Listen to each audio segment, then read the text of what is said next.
आदाब, मैं हूं मुमताज आलम रिजवी और इस वक्त मैं आपकी खिदमत में लाइव हाजिर हुआ हूं। बात करूंगा इजराइल और फिलिस्तीन के मसले पर। यह इजराइल और फिलिस्तीन का मसला पूरी दुनिया के लिए तवज्जो का मरकज बना हुआ है। हर रोज इस पर बात होती है, इस पर चर्चा होती है और यही बात हो रही है कि आखिर ये जो पूरा मसला है, क्या इसका कोई हल है? क्या इसका कोई तोड़ है? क्या होगा अंजाम? क्या वाकई मिडिल ईस्ट से थर्ड वर्ल्ड वॉर की शुरुआत होगी? तीसरी आलमी जंग का आगाज यहां से होगा? आखिर पूरा मसला है क्या?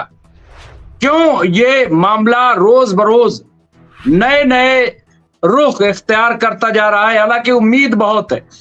हमारे साथ जो कैप्टन साहब, ग्रुप कैप्टन साहब आते हैं, आज भी आएंगे, आ गए हैं, बल्कि मैं उन्हें स्क्रीन पर जल्द दूंगा, लेकिन उनको हमेशा एक पॉजिटिव चीज नजर आती है और उनको लगता है कि मामला ठीक हो जाएगा। लेकिन जब सियासत सर चढ़कर बोलने लगे, जब जाती मफाद और हुकूमत की चाशनी, यानी 20 साल से अगर कोई शख्स इक्तदार में बैठा है, कैसे वो कुर्सी से नीचे आ जाए, ये मुमकिन नहीं। और फिर अगर कोई अपने आप को सुपर पावर समझ रहा हो तो कैसे हार कबूल कर ले। लेकिन खबर जो आ रही है वो जो बहुत इंपॉर्टेंट है, जिसपे आज मैं बात करूंगा ग्रुप कैप्टन साहब से, और फजील साहब भी जुड़ेंगे और शाहिद अली साहब भी हमसे जुड़ सकते हैं। मैं भी एक प्रोग्राम में था जिसकी वजह से थोड़ी सी ताखीर हो गई 2-4 मिनट की। लेकिन मसला ये है कि जो खबर आ रही है कि यहूदी का ही कत्ल करेगा, ये बात हम नहीं कह रहे। टीवी 9 भारत पर बाकायदा जो अपोजिशन का बयान है वो चल रहा है, हमास हिजबुल्लाह नहीं, यहूदी ही यहूदियों को मारेंगे। इजराइल में इस खुफिया रिपोर्ट से हड़कंप मच गया है, हंगामा मचा हुआ है और जबरदस्त गृह युद्ध की वहां पे खाना जंगी की बात सामने आई है। अब यहाँ पे देखिए, हमास और हिजबुल्लाह से ज्यादा इजराइल के यहूदियों को अपने ही कौम के लोगों से खतरा लाक हो गया है। ये दावा इजराइल के अपोजिशन लीडर याइर लैपिड का है। लैपिड के मुताबिक इजराइल में यहूदी ही यहूदियों को मारेंगे, इसका प्लान तैयार किया जा चुका है और इस प्लान का मास्टरमाइंड इजराइल के प्रधानमंत्री बेंजामिन नेतन्याहू हैं। ये हम नहीं कह रहे। यहाँ द यरूशलेम पोस्ट के मुताबिक याइर लैपिड ने एक प्रेस कॉन्फ्रेंस की है। इसमें उन्होंने दावा किया है कि नेतन्याहू विपक्षी यानी अपोजिशन लीडरों को निपटाने का एक प्लान तैयार कर रहे हैं। इजराइल में जल्द ही इस प्लान पर एक्शन होने वाला है। उन्होंने कहा कि जो खुफिया जानकारी मुझे मिली है उसके मुताबिक इजराइल में यहूदी ही यहूदियों को मार देंगे। इजराइल के इतिहास में पहली बार होगा जब हम एक दूसरे से लड़ेंगे और ये सब नेतन्याहू की वजह से होगा। नेतन्याहू अपने मुखालफिन को, अपने विरोधियों को मरवाना चाहते हैं। आगे और भी बातें हैं तरह तरह की, लेकिन बहुत इंपॉर्टेंट बात यहाँ पे सामने आई है। मैं समझता हूं कि इसको नजरअंदाज नहीं किया जा सकता। ये इतनी बड़ी खबर है, इतनी अहम खबर है कि जिस पर चर्चा बहुत जरूरी है। और ये क्यों ऐसी खबर आई है? हम तो हिंदुस्तान में रहते हैं, हिंदुस्तान का मसला दूसरा है। मजहबी यहाँ इख्तलाफ है, भाई हिंदू है, मुस्लिम है, सिख है, ईसाई है, इस तरह से। फिर उसमें भी आप देखिए कि अगड़ा है, पिछड़ा है, इस तरह के तमाम।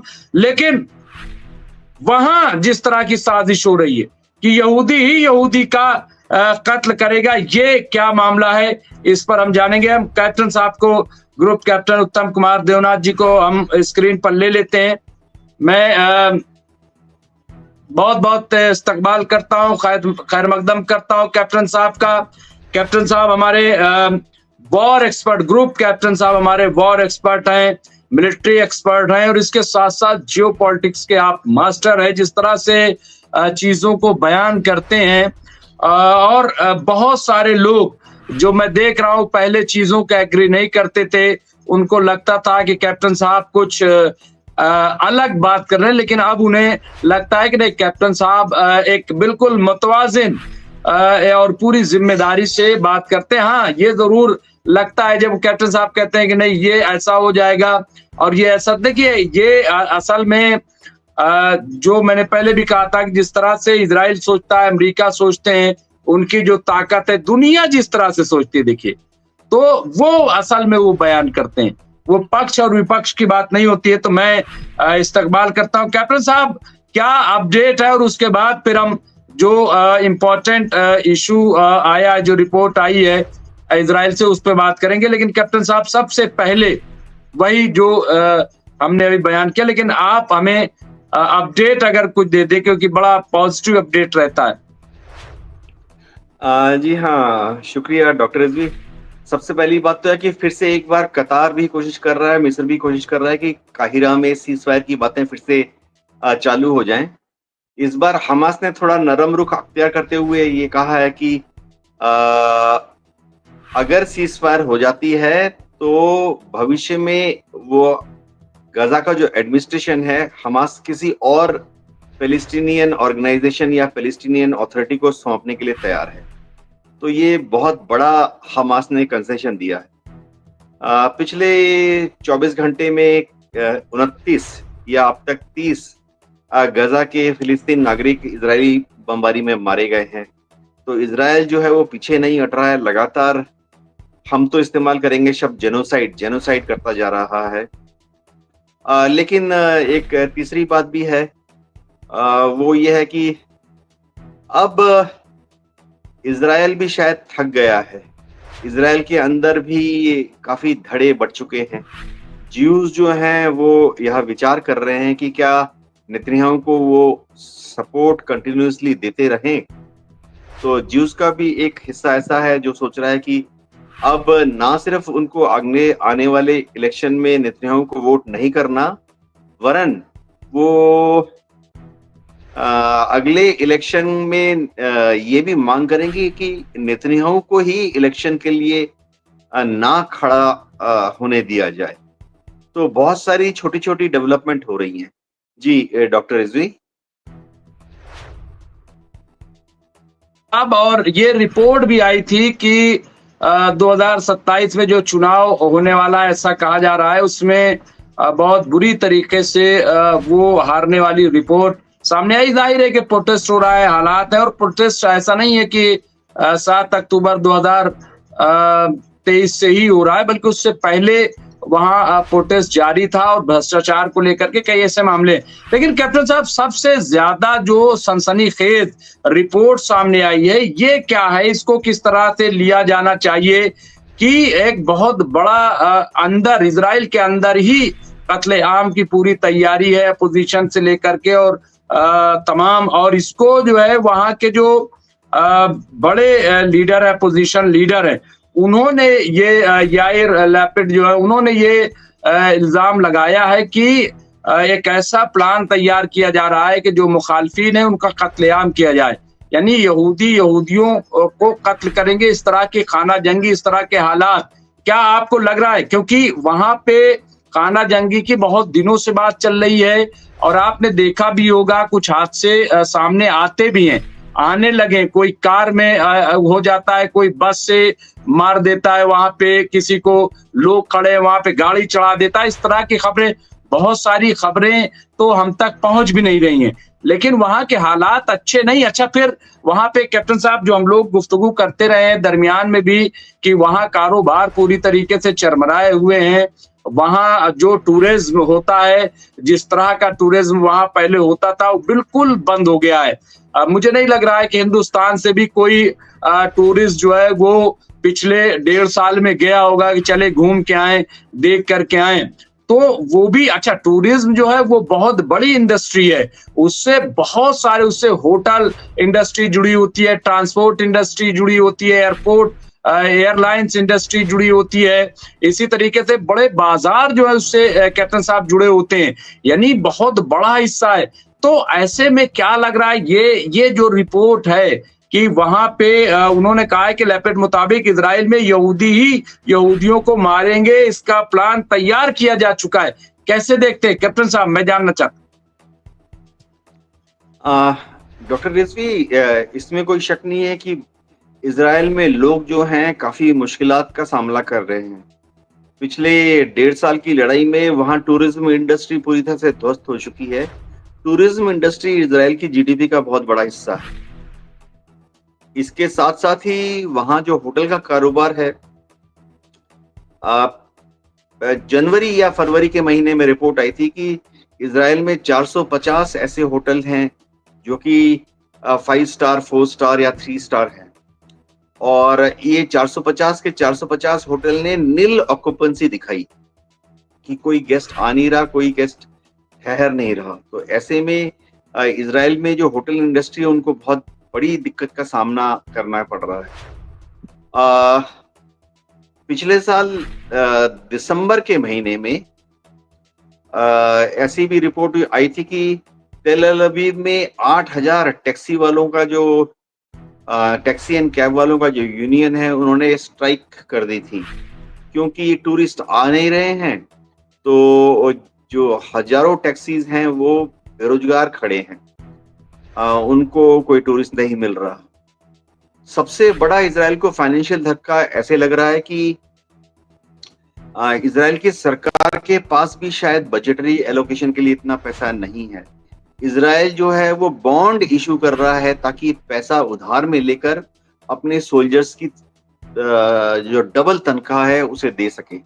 मैं वैसे दर्शकों को बता दूं कि इजराइल में उनकी अपनी 2 लाख की स्टैंडिंग आर्मी है और उन्होंने 3 लाख रिजर्विस्ट बुला लिए हैं। तो इजराइल में एक नियम है कि रिजर्विस्ट तो सिविलियन लाइफ से बुलाते हैं, वो डेंटिस्ट होते हैं, फार्मास्यूटिकल एक्सपर्ट होते हैं, इंजीनियर होते हैं सिविल लाइफ में, या लीगल प्रोफेशनल्स हैं। तो वहां पर एक नियम है कि जब वो रिजर्विस्ट के हिसाब से बुलाया जाता है तो इजराइल की सरकार उसको 2 तनख्वाह देती है।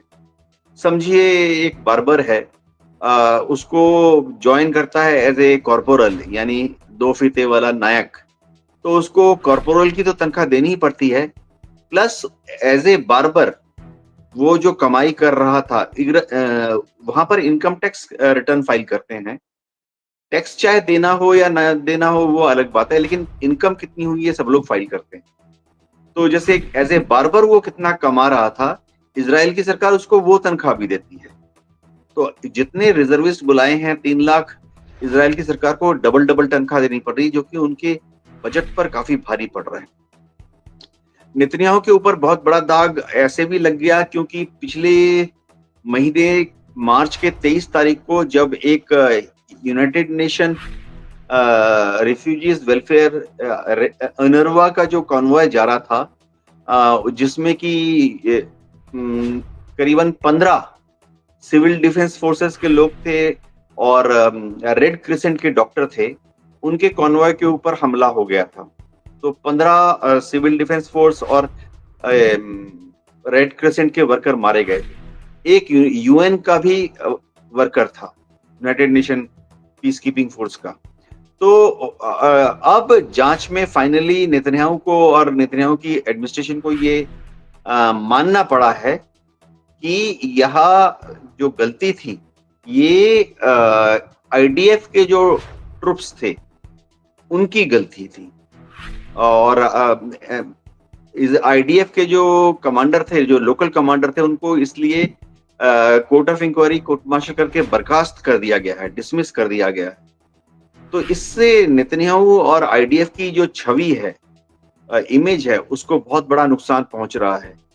इजराइल के अंदर इसमें कोई शक नहीं है कि बहुत बड़ी तादाद में, शायद आधे से ज्यादा पॉपुलेशन ये सवाल पूछ रही है नेतन्याहू से, चाहे सड़क में पूछें या नेसेट में जाकर पूछें, कि आखिर नेतन्याहू इस लड़ाई को लड़ किस लिए रहे हैं। इजराइल के लोग नहीं चाहते हैं इस लड़ाई को लड़ना। इजराइल के लोग बहुत खुश हो जाएंगे अगर गजा के लोग अपने गजा का जो फेंसिंग है, गजा की जो पेरीमीटर है, गजा की जो वॉल है, इजराइल के जो आम जीव हैं वो खुश रहेंगे कि अगर गजा के अंदर फिलिस्तीन के लोग अपना जीवन व्यतीत करें। हाँ, छोटी सी उनकी ये मांग है कि जो 54 बंधक है उनको एक छोड़ दें जरा। अब 54 बंधकों को छोड़ेंगे क्या? माना ऐसे जा रहा है कि उनमें से शायद 32 की डेथ हो चुकी है और करीबन 20 या 24 ही शायद जिंदा हैं। तो इजराइल में आधे से ज्यादा लोग फिलहाल नेतन्याहू को सपोर्ट नहीं कर रहे हैं। अब जो ये आप बोल रहे हैं कि ज्यूज ही ज्यूज को मारेगा, इसकी जो इंटेलिजेंस रिपोर्ट है वो उसके पहले भी आ चुकी है कि ज्यूस में जो अलग अलग धड़े हैं, वो कुछ धड़े उसमें हथियारबंद धड़े भी हैं, और शायद ऐसा भी हो सकता है कि उनमें से कुछ ज्यूस को शायद नेतन्याहू की सरकार, शायद मोसाद या शिन बेट हथियार दे रही है ताकि वो जो ज्यूस नेतन्याहू के खिलाफ है उनको दबा सके। तो अगर ऐसा होगा फिर तो गृह युद्ध हो जाएगा। अभी तक अमेरिकन इंटेलिजेंस ने इसकी कोई पुष्टि नहीं की है। जी डॉक्टर रिजवी।